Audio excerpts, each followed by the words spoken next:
notre workshop de cet après-midi sur toutes les infrastructures informatiques. L'objectif avec Nicolas, c'est vraiment de vous expliquer déjà comment ça fonctionne dans les grandes lignes. Vous avez dû certainement voir, il y avait aussi une petite vidéo que vous pouviez visionner avant le workshop pour avoir déjà une idée du fonctionnement du réseau.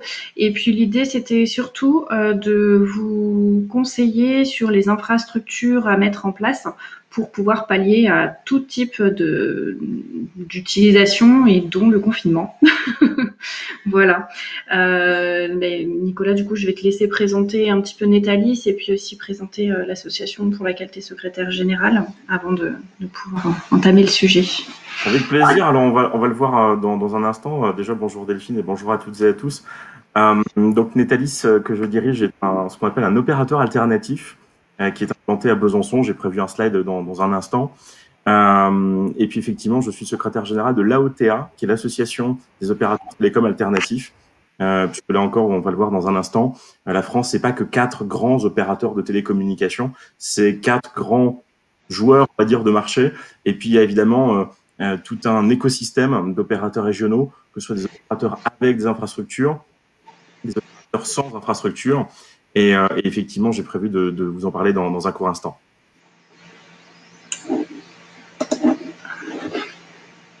Du coup, je te laisse nous partager ta présentation et donc s'il y a des questions, je te les transmettrai. Donc, comme d'habitude, si jamais la présentation s'affiche en tout petit, vous pouvez bouger la fenêtre et l'agrandir en tirant sur les petits traits blancs qu'il y a en bas de l'écran. Voilà, donc quelques mots très rapides sur Netalis. On est donc un opérateur alternatif data et voix et on a également une casquette donc d'hébergeur.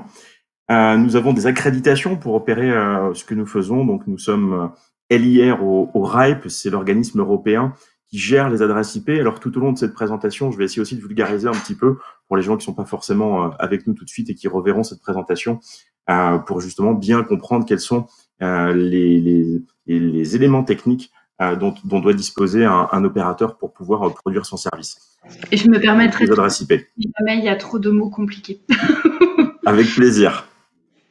Nous sommes évidemment donc déclarés auprès de l'ARCEP. L'ARCEP, c'est le gendarme des télécoms, le régulateur français des télécoms. C'est une autorité administrative indépendante qui veille sur ce marché, puisque les télécoms en France, eh bien, c'est un marché qui est régulé. On peut pas faire ce qu'on veut, on peut pas tirer des câbles partout où on veut, on peut pas implanter des antennes partout où on le souhaite. Bien évidemment, donc pour ça, il faut une autorisation, une déclaration opérateur, et on en profite également. Et puis donc, nous sommes également accrédités à l'APNF. L'APNF, c'est l'association de portabilité des numéros fixes, puisque dans le cadre de la téléphonie, vous le savez, vous pouvez, que ce soit sur le mobile ou sur le fixe, porter votre numéro de téléphone d'un opérateur à un autre. Et donc, nous disposons d'un petit numéro, d'un préfixe de portabilité pour pouvoir donc switcher chez nous, ou au contraire, si le client n'est pas content, bien pour partir vers un autre opérateur. J'ai eu le plaisir de cofonder cette société il y a maintenant 5 ans, aux côtés de Stéphane Enten, qui est mon associé historique et qui est l'ancien VP Engineering du site français Dailymotion, et qui auparavant était passé également par quelques noms de l'Internet, en l'occurrence le Club Internet, Free, Multimania, Lycos, pour ceux qui ont connu certains de ces acteurs. J'ai également donc un actionnariat que j'ai le plaisir d'accueillir chez Netalis, avec donc Didier Souchère, qui est un ancien dirigeant des télécoms, et puis le groupe NJ à travers une filiale qui s'appelle Ineo Digital, qui maintenant est englobée sous NJ Solutions, et qui nous permet d'avoir une vision globale en fait de toutes les solutions que nous proposons à nos clients. Le siège est à Besançon, ici dans la Bourgogne-Franche-Comté, et puis nous avons une petite agence technique et commerciale à Paris qu'on va souhaiter faire monter en charge. Je ne doute pas qu'on s'arrêtera évidemment au passage à Dijon bientôt. On est une dizaine de collaborateurs donc répartis sur ces 2 points.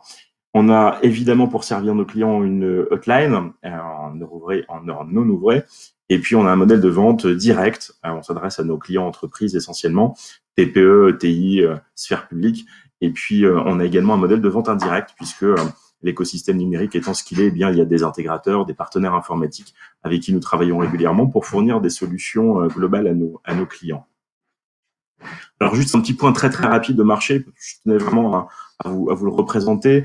La France, c'est pas 4 grands opérateurs, même si le camembert est assez impressionnant.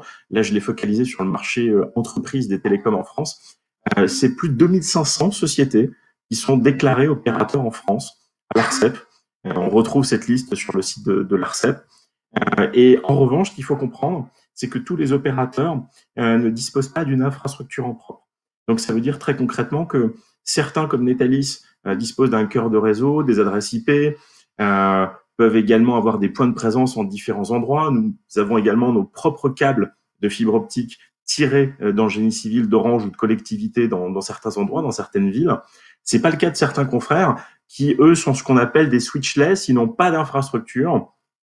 Ce sont des opérateurs virtuels et donc eux vont plutôt faire de l'achat de capacité, que ce soit sur les flux données, donc les accès, et puis également sur la partie voix. Ils vont acheter ces capacités qu'ils vont revendre avec une marge à des tiers, à des clients finaux.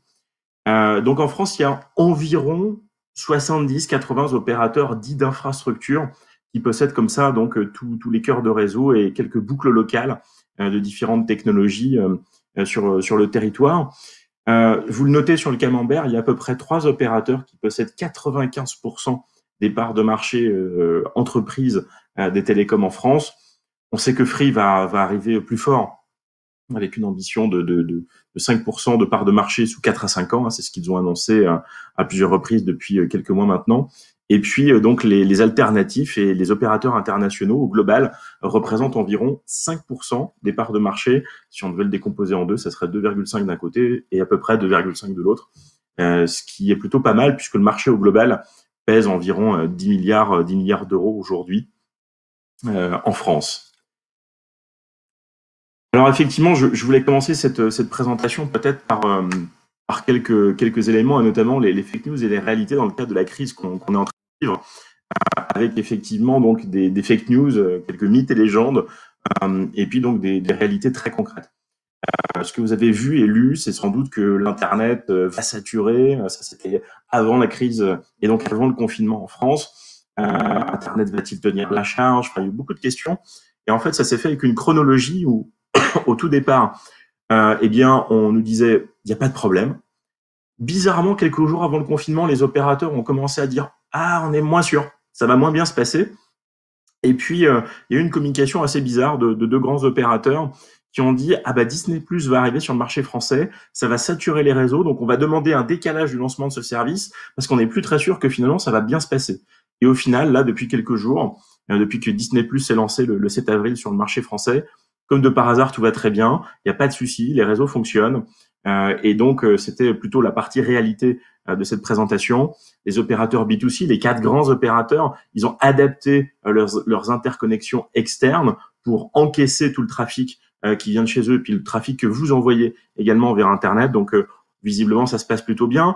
Il y a eu évidemment quelques problèmes, mais ça, c'est la vie des réseaux.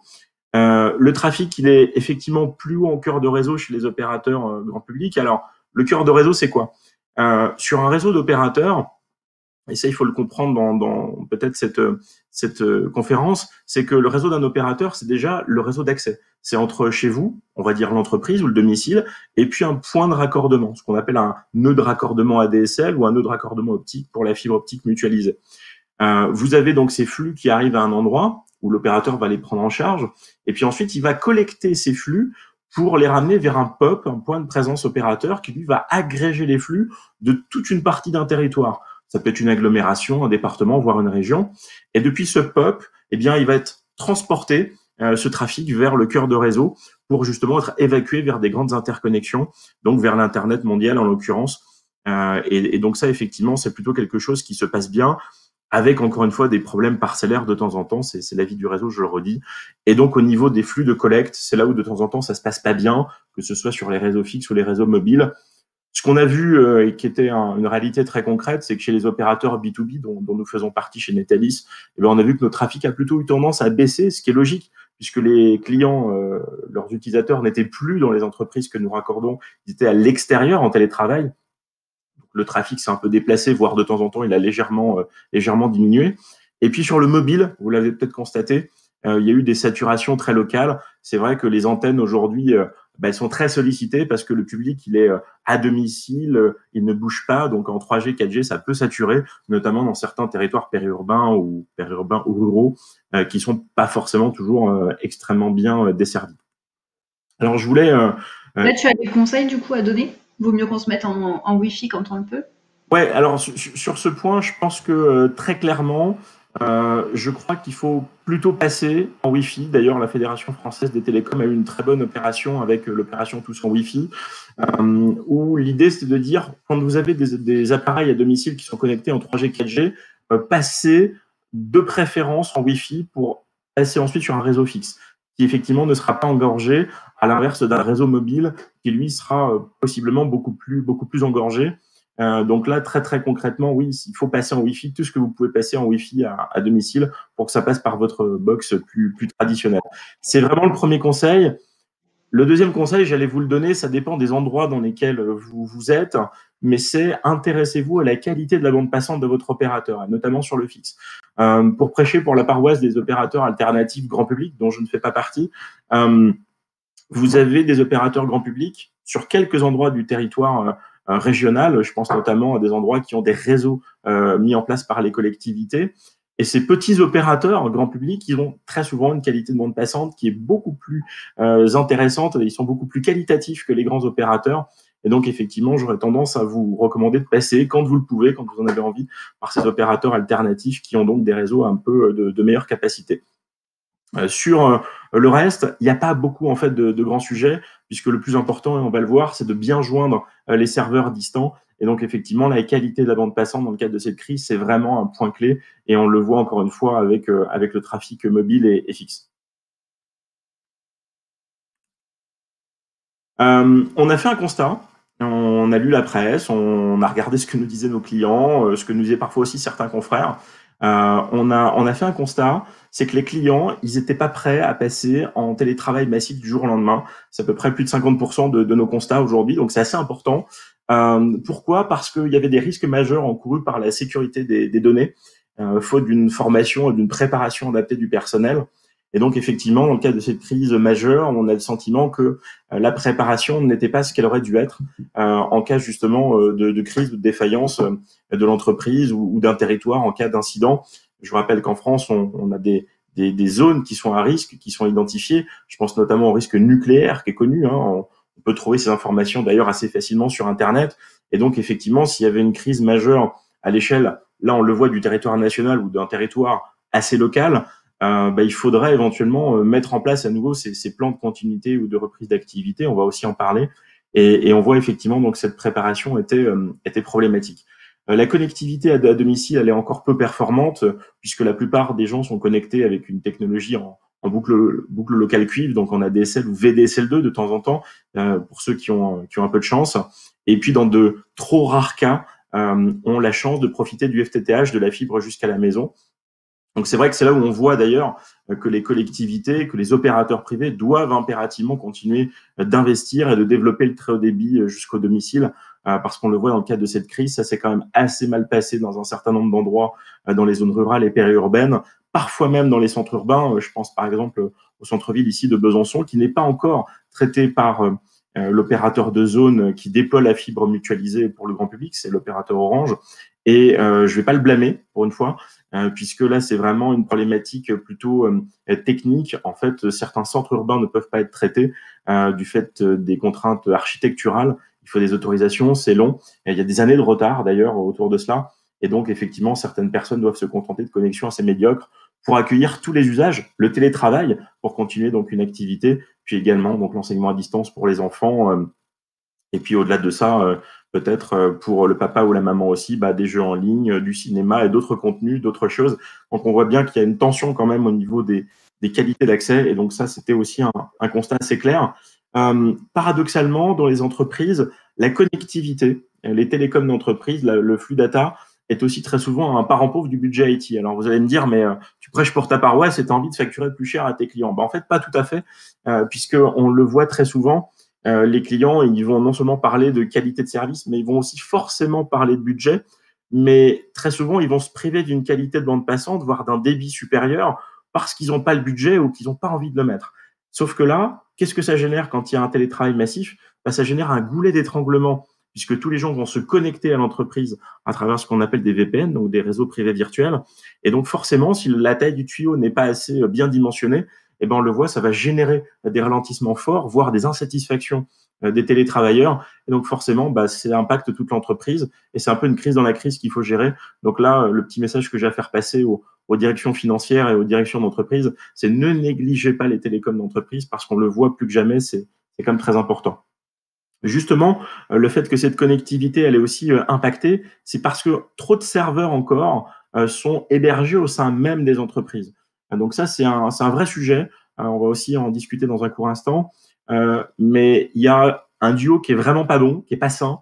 C'est quand vous avez une connectivité médiocre avec en plus de ça des serveurs hébergés à distance. On le voit avec le télétravail massif. Ça, c'est vraiment le duo, j'allais dire, pour Rire Jaune, un peu le duo gagnant. C'est problématique parce que, pour vous donner un ordre d'idée, certains clients ont une SDSL 8 mégabits, donc symétrique dans les deux sens, mais ils ont 30 utilisateurs qui se connectent derrière au serveur hébergé dans l'entreprise. Ça, c'est l'exemple de mauvaise pratique et on le voit aujourd'hui, ça rame. Le client nous appelle en disant « mais aidez-nous ». Oui, mais il faut upgrader la connexion. Très souvent, on peut pas parce que le débit, même si on le met supérieur au niveau maximal de la connexion, ça ne tiendra pas nécessairement la charge. Et donc, c'est dans ce cas précis où on voit que la recommandation qu'on avait pu faire aux clients de le dire, passer en fibre et avec un débit de l'ordre de 50 mégabits symétriques, voire 100 mégas symétriques, parce qu'on estimait que c'était le besoin nécessaire. Quand le client nous a dit, non, on n'en a pas besoin, ou non, c'était pas maintenant, parce qu'on n'a pas le budget, on veut le mettre ailleurs, on voit que finalement, là, il aurait fallu le mettre et que ça avait un vrai intérêt. Dans la continuité de cela, il y a peu d'intégration encore massive des outils en SaaS, c'est-à-dire hébergés à distance. Là encore, on va en parler dans un instant. Et donc, notre conclusion, vous l'avez compris à travers ce constat, c'est que trop peu d'entreprises sont mobiles et donc ne sont pas du tout prêtes à affronter la moindre crise. Et donc, c'est vraiment un gros sujet, malgré le télétravail très, très massif qui est en place et qui a parfois été mis en place en urgence. Eh bien, il n'y a pas eu justement cette anticipation.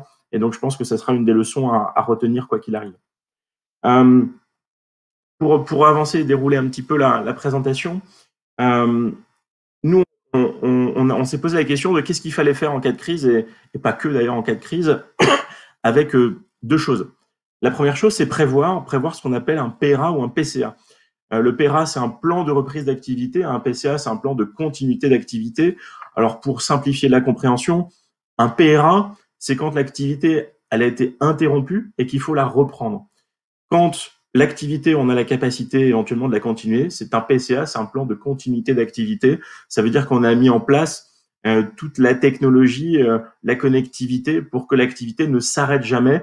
Éventuellement, elle soit en mode dégradé, mais en tout cas, elle ne s'est pas interrompue. Donc, notre plutôt recommandation est donc, que faut-il faire? Première chose, c'est mettre en place maintenant, quoi qu'il arrive, un plan de télétravail en lien avec les directions des ressources humaines de l'entreprise. Et ça, c'est vraiment un plan très important. C'est pas seulement pour fixer les règles et les conditions du télétravail, c'est pour les fixer au quotidien, mais c'est aussi pour les fixer en cas de crise, en cas d'urgence, et donc adopter tous les bons réflexes qui peuvent s'imposer. Évidemment, il faut dimensionner, je le disais à l'instant, les liaisons internes de l'entreprise avec les opérateurs. Si notamment les serveurs et les plateformes IT sont internalisés au sein de l'entreprise, il faut vraiment travailler sur ce dimensionnement des liaisons pour ne pas générer des goulets d'étranglement. Ça, c'est vraiment dans cette capacité de prévoyance en cas de besoin et de montée en charge. Auditer également les connexions des collaborateurs, éventuellement fournir des liaisons adaptées avec pourquoi pas des box 4G quand ça le permet et qu'il n'y a vraiment pas d'autres possibilités. Alors l'audit des connexions des collaborateurs, c'est tout simple, c'est de vous mettre en lien avec les RH, la direction de l'entreprise, et de demander à chaque collaborateur le débit dont il dispose à domicile. Ça se trouve bien évidemment assez facilement sur la box ou auprès de son opérateur grand public. Et c'est important pour savoir comment est-ce qu'il faut dimensionner le flux et comment est-ce qu'il faut aider éventuellement le collaborateur quand il a des besoins précis sur le télétravail. Est-ce que ça va bien se passer pour lui ou pas? Et donc mettre en place un plan de réaction adapté. Notre conseil aussi, c'est de préparer ce qu'on appelle des modes opératoires. Pour les collaborateurs, savoir configurer un VPN, un réseau privé virtuel, savoir configurer sa box maison, ouvrir des ports sur sa box pour justement laisser passer le trafic du VPN, et puis fournir également des guides de sécurité fournis par l'Agence nationale de la sécurité des systèmes d'information, l'ANSSI, qui sont très très bien faits et qui justement présentent un certain nombre de réflexes autour de l'hygiène de la sécurité informatique. On avait justement Véronique Brunet qui intervenait ce matin. Donc, du coup, voilà, les différents participants ont eu le droit au lien vers tous ces guides. Voilà, bah, j'invite vraiment les gens à les regarder parce qu'ils sont très bien faits, ils sont très très bien conçus et ça aide beaucoup les dirigeants d'entreprise, les collaborateurs, les directions des systèmes d'information aussi. C'est vraiment voilà quelque chose qui est devenu un peu un must-have et il faut vraiment s'en inspirer et ça c'est quelque chose qui doit être vraiment intégré. Je veux presque jusqu'à dire dans les contrats de travail pour justement bien fournir ça aux collaborateurs.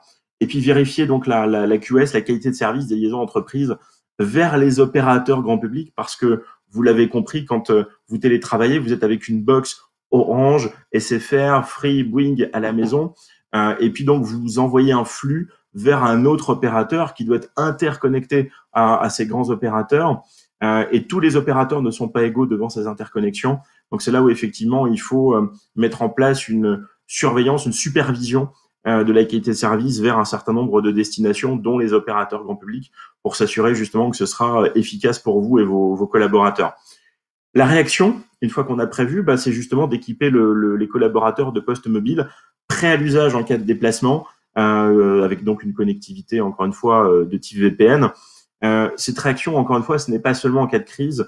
Notre point de vue, c'est qu'aujourd'hui, il faut arrêter d'acheter des postes de travail fixes quand c'est possible. Évidemment, il y a toujours des professions qui auront besoin de stations de travail fixes. Je pense à des architectes qui ont des besoins de calcul très importants ou à d'autres métiers de ce type.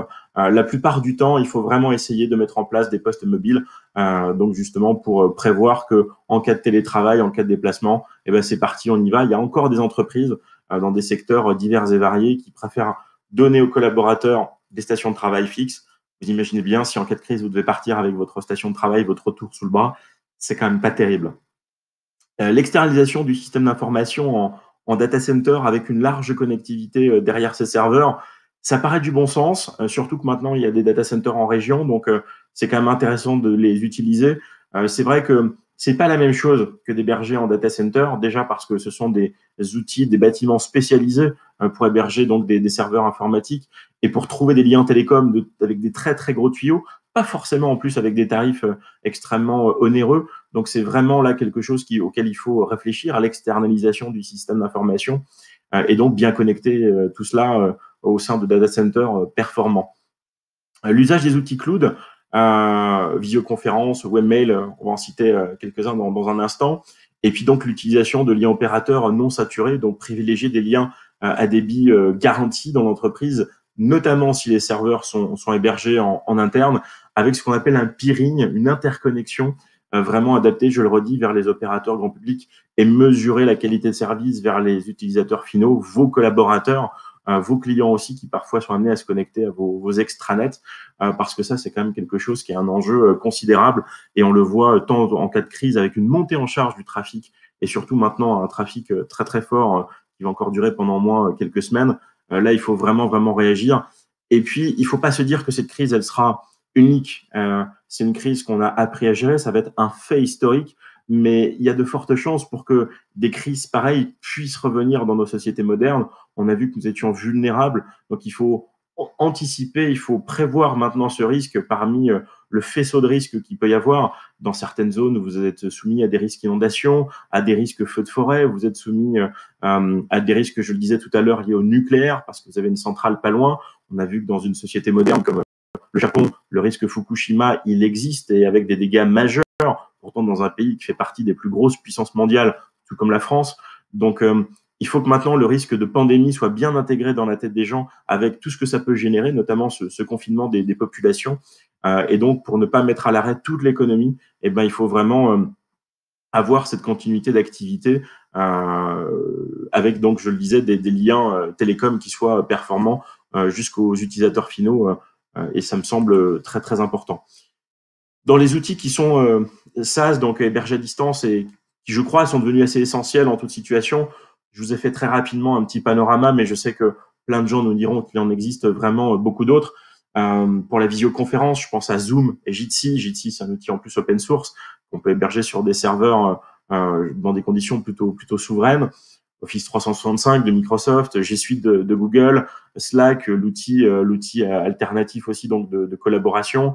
Celle-ci pour les CRM et les outils de comptabilité à distance. C'est vrai que quand vous avez un outil de comptabilité qui est hébergé au sein de votre entreprise, c'est plein de risques, quoi qu'on en dise, c'est-à-dire un risque si jamais vous avez un ransomware, donc un virus informatique qui vient s'introduire dans vos serveurs et vous perdez les données si vous ne les avez pas sauvegardées, alors que des outils comme celle-ci et bien d'autres, ils sont en cloud, ils sont hébergés à distance. Et donc évidemment, si vous avez un incident, en fait, en réalité, vous vous connectez sur une interface web, ce sera beaucoup plus simple pour vous de redémarrer.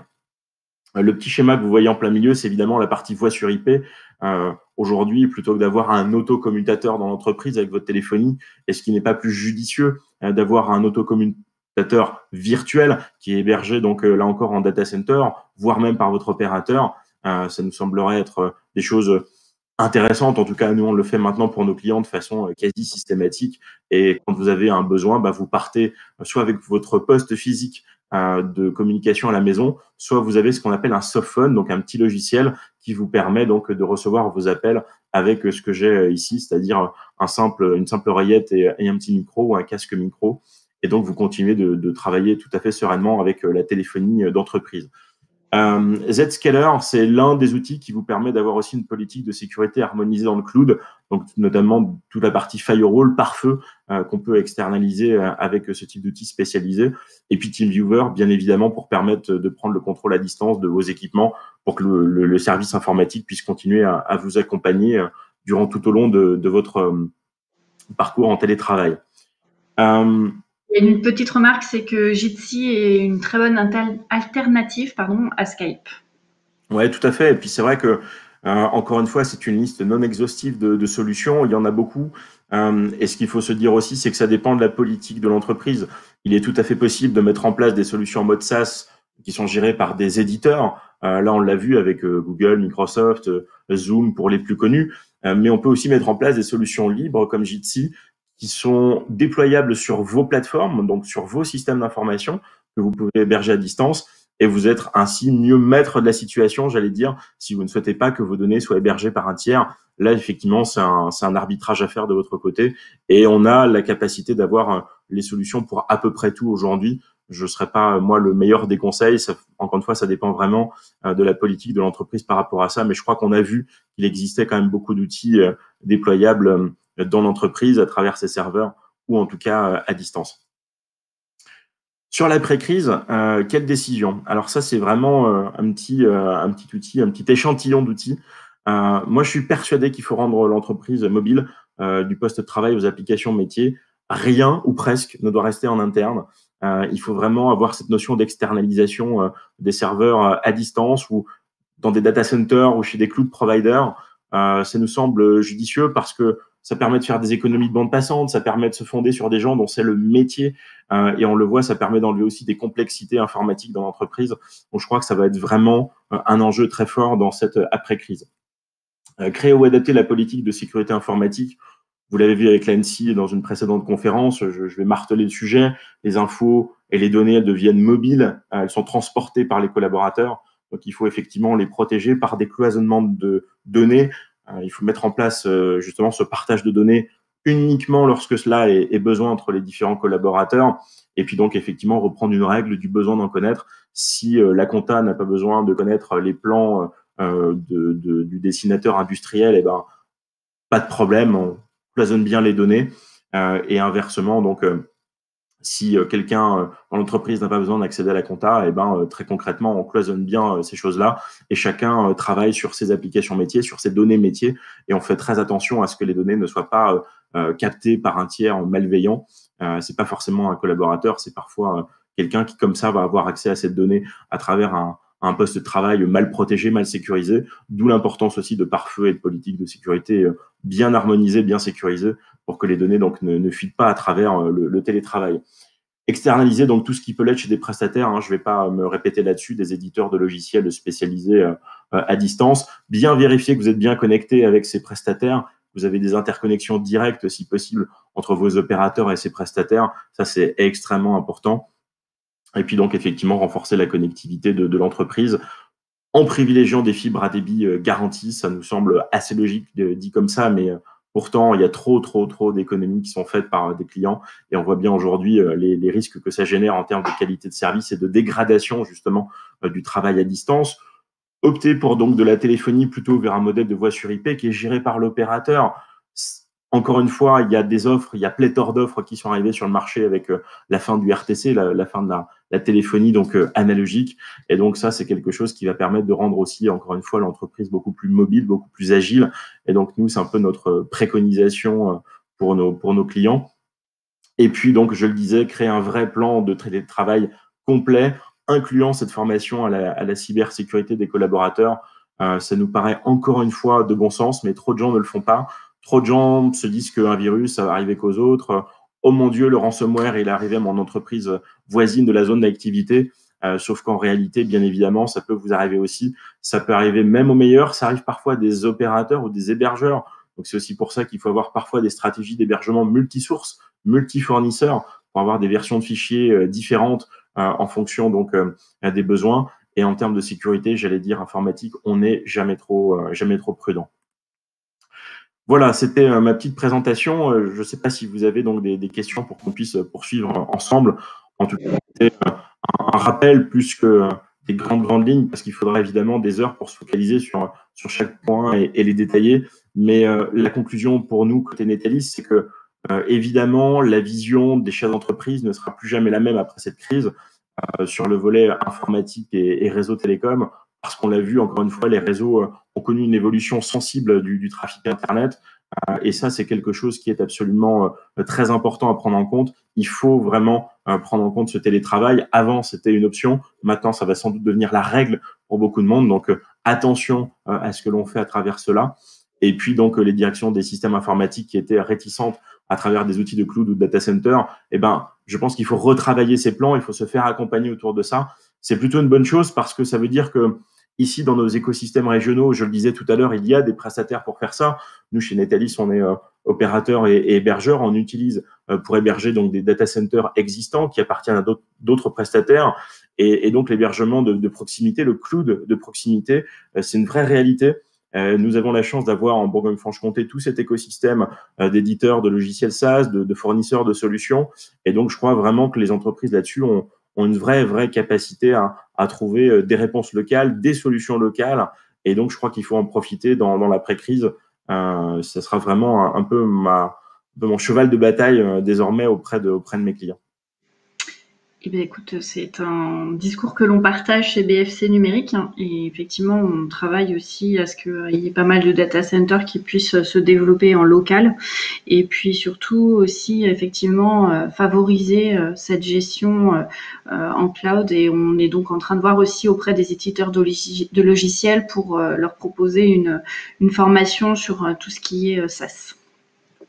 Voilà, c'est un outil, enfin, je me permets peut-être de rebondir sur deux choses. Je pense qu'il y a des éditeurs de logiciels de la région qui n'ont pas encore mesuré l'importance de passer sur des modèles SaaS, et c'est clairement un besoin de les accompagner. Je pense que tous ensemble, avec le cluster BFCN et les prestataires opérateurs hébergeurs, je pense qu'on a un vrai rôle à jouer pour accompagner ses confrères de l'écosystème justement vers ces solutions en mode SaaS. Et puis, je fais passer le message forcément, mais c'est plutôt pour les collectivités, c'est dès que possible, continuer d'investir dans le très haut débit. On le voit, il ne doit pas rester la moindre ferme de la Nièvre, de Lyon ou du Doubs, de la Haute-Saône qui ne serait pas connectée en très haut débit, parce qu'on le voit, c'est extrêmement important. Ça permet de faire du e-commerce, ça permet de continuer de se cultiver, ça permet d'apprendre à distance. Et là, je pense qu'on l'a vécu avec ce confinement. C'est quand même quelque chose qui est absolument critique. Ça fait partie des besoins essentiels de la population. Donc vraiment, le message des collectivités, c'est que vous allez être très sollicités dans l'après-crise, mais pour aider le monde économique, pour aider aussi de façon transversale grâce au numérique un certain nombre de secteurs, il faut vraiment continuer d'investir dans ces infrastructures numériques. Tout à fait. Est-ce que au niveau des participants, vous avez des questions, des éclairages à demander à Nicolas? Parce que sinon, en tout cas, merci beaucoup. C'était très clair. C'était bien complet et clair.